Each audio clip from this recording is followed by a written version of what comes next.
Hey, welcome to another video on finance investing. Today's video, I want to talk about the 401k and some other vehicles that are out there for investing. What is the best one if you're an alternative investor? How to get some of your money off Wall Street and out of these vehicles. But hey, if you don't know me, my name is Kent. I love talking about this stuff. I'm a business owner, but also a full-time investor. Right now, my goal is to move profits from my business over into some alternative investments that are totally uncorrelated to what my business is. That way I can protect some of those profits, grow them. My goal is to try to double my money about every 5 years with alternatives like debt investments, like mobile home parks, self-storage facilities, multifamily. I enjoy looking at all these deals. What I do, I'm investing in these deals myself. I do it through my Smart Flex fund, and I have friends, family, and other investors who join me on these investments. We pool our money together and get much better terms in the syndications. So if you're out there right now and you're looking at syndications, you're looking at it alone, it makes total sense for you to reach out to me and check into joining us, because we're already investing in these deals. We're vetting them. We're turning deals down. We're finding good opportunities right now that are actually paying distributions. We haven't lost any money yet. If we keep investing, eventually we're going to find a loser. If somebody's telling you they don't lose money, I would run. But hey, let's talk about some of these vehicles, and I'm getting ready to open another one this year. First of all, the one that most Americans are used to is, let's call it the old 401k. And you know what? I was a W-2 employee for a long time. Before my business took off, I was an employee. I wanted to start my own thing, and I did. I started a business, and it started doing well. I did this too. I loaded a 401k up and took advantage of matches and things like that. There's nothing wrong with the 401k as a place to invest when you're younger, but as you get older and opportunities come your way, you're going to realize that this thing was not created to build wealth. Most Americans think this is the only vehicle that's available for them, and the government has attached some benefits like tax deferral, which is all a 401k is, tax deferral. You're going to pay those taxes someday. But if you're a 20-something and you're still working, feeding a 401k, that's great. I have found some other better places for my capital to reside, and that's what I want you to get in your mind. We're talking about places where your capital resides, not even investments. So obviously money can reside in a 401k. Money can reside in a savings account. Okay, you can get that right. I mean, it can reside there. It's a proven thing. Money can, money can reside in a Roth IRA, and I'm going to combine these, or maybe a solo Roth 401k. These are places where you can put money, okay? And I'm going to throw another one over here that I really love, and money can reside in a whole life policy. Now, you may be a big fan of Dave Ramsey. I'm a big fan of Dave Ramsey. I think he's helped a lot of people get their lives straightened out, get debt free or whatever. And as a business owner, being debt free is not as important to me as it is for some people, but that's fine. But he hates whole life policies. I would challenge you to start studying it, and I can give you all kinds of resources to start looking at whole life and the infinite banking concept, not just whole life policies. Please do not go to your State Farm agent and ask for a whole life policy. They won't create a good product for you. But these are 4 places. There's more. We could put another one here under the mattress or in the ground. You could bury your money. But when you make income, when you earn that W-2 income, where should it go? Where could it go? That's the most efficient, best place to put it. Okay? And this one gives you tax deferral. So obviously if you make 100 grand a year and you can somehow get 20 into this, Looks like you made 80. You're only taxed on 80. You put money in here, it's after taxes. You put money in these Roth vehicles, it's after taxes, but there's a lot more flexibility with these. Whole life policies, you fund these after taxes, and they grow tax-free as well, and they distribute tax-free if you know what you're doing with those. So these are places where you can start building wealth. But let's start talking about which ones are the most efficient or give you the most benefit. Another thing I want to make sure we understand is there's a difference between saving money and investing money. A lot of people don't know that. Are you saving for retirement? Are you investing for retirement? We use that word interchangeably. They're very, very different. Very different. And a lot of times you have to save in order to invest. Some of these new things that are out there, I mean, Robinhood and all that, you can buy a part of a stock for like $1. That's new, but used to you had to save until you could actually invest. So I want you to get that straight. Saving money. Where's a place that you can save money? Well, definitely a savings account, right? And when you save money, it means that you've got liquidity. Liquidity is huge. You've got to be able to get to it. No liquidity here. If you want this money, it's locked up. That's why I don't like it. 401k is no liquidity. Now, it's okay if you don't have to get to that money. But I'm going to tell you, as you get older and you get in better financial positions, opportunities are going to present themselves to you. Okay? What does that mean? Well, opportunities are coming along right now, but you may or may not be in a financial position to take advantage of them. And I like to say this. I like to say, if your rich uncle called you and said, I would love to sell my business to you, and I'm going to sell my business. I could get a lot more for it, but I really want it to stay in the family. And if you can come up with a $250,000, whatever the number is, $100,000, I will owner finance my business to you. I'll stay in the business with you and teach you how to run it. And your rich uncle's making $500,000, $1 million a year. And he's telling you, can you come up with $250,000 to buy my business, and I will make it so easy for you. What are you going to do? What if let's say you do have $500,000 here. You're going to take a huge tax hit getting that. You really don't have $500,000, do you? They're going to take $50,000 as a penalty, right?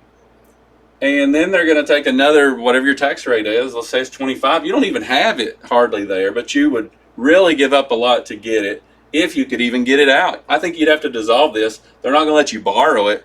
Very unlikely they'll let you borrow it. If you did borrow it, the balance in that account would go from 50 to 250. So now you're only earning money on 250. Let's just say you would. If you've got $500,000 in a savings account, we need to talk, because you shouldn't even have been there. But obviously the liquidity to get it is there. But if you've got money in a savings account, I would say over the last 10 years, savings accounts have probably averaged like 0.5%. You're not gonna really get anywhere with that. If you've got money in a Roth or a solo 401k, it's got some great advantages here, but it's still locked up as well. It's locked up. You can't get to it to take advantage of that rich uncle's opportunity. So I would not tell anybody to take money out of these or dissolve these, because these are great vehicles. Because I still invest from a Roth IRA as well, because if you don't know, it's tax-free. So I'll do notes and different things where interest income's coming back to me, and if I did that outside of a Roth, I would be taxed. If I do it inside a Roth, I'm not taxed. So I would not really think this is a good opportunity for you to take care of the rich uncle opportunity.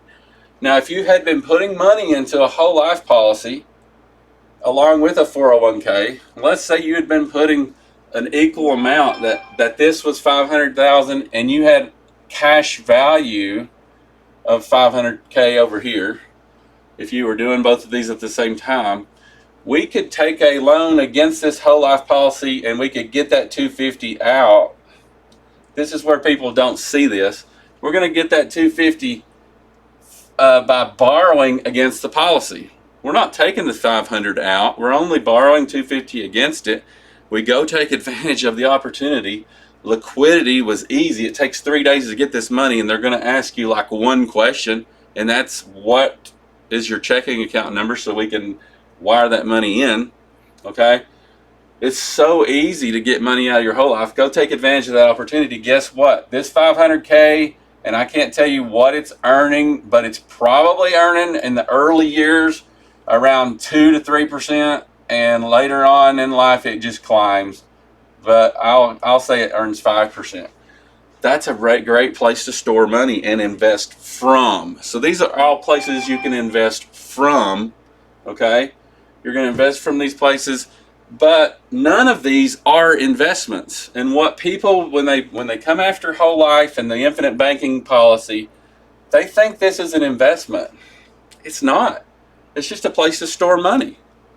It's just a better, more efficient place to store money. Why do they come after it and poo-poo it?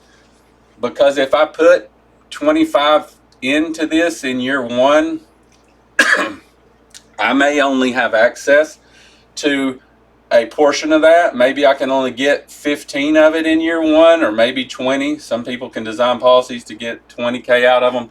But in the first years, they're very inefficient and they're harder to get the money back out. Some people would say that's a terrible investment. Well, if I put 25 in here,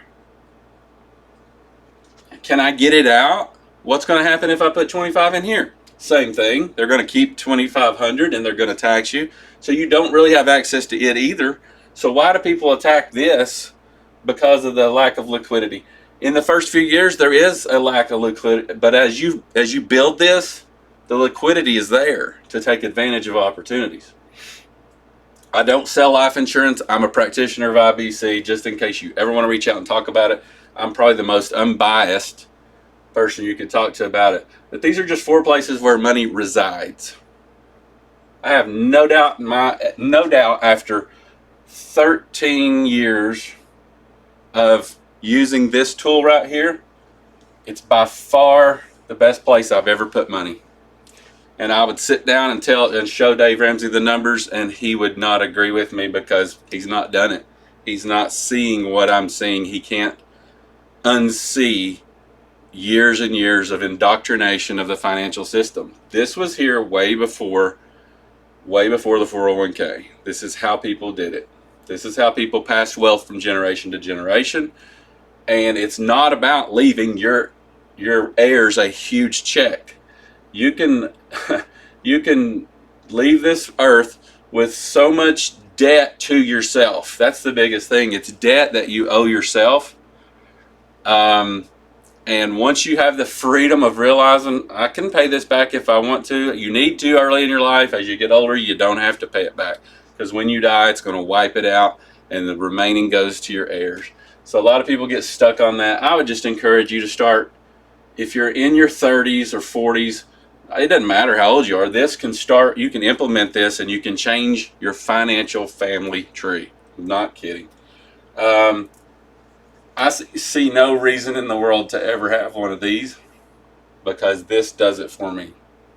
I no longer contribute to one of these because I'll contribute to this and this.